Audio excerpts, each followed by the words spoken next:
Hey, sahabat kece.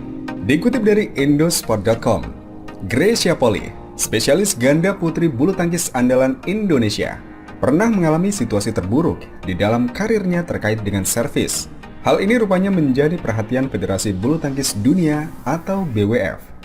Greysia Poli yang berpasangan dengan Apriani Rahayu memenangkan Yonex Thailand Open dan mencapai babak semifinal Toyota Thailand Open sebelum akhirnya gagal di BWF World Tour Finals dalam gelaran Asian League Januari 2021 lalu.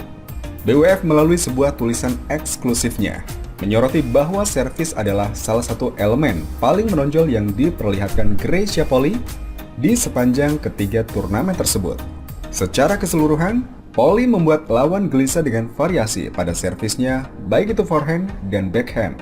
Namun tak ada yang menyangka sama sekali bahwa Poli harus berjuang dengan servis backhand setelah cedera bahu pada tahun 2011 lalu.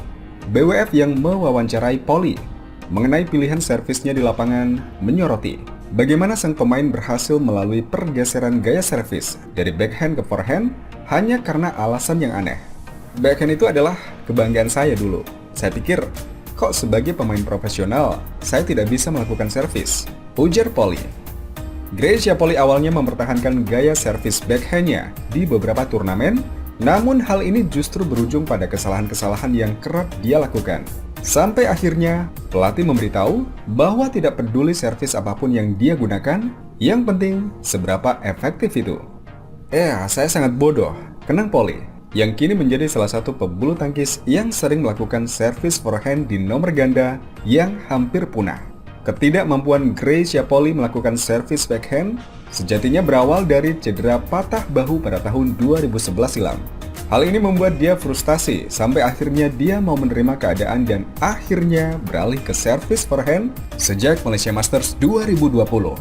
Setelah memutuskan beralih ke servis forehand, Greysia pun mulai belajar mempertajam servisnya itu, baik rendah ataupun tinggi.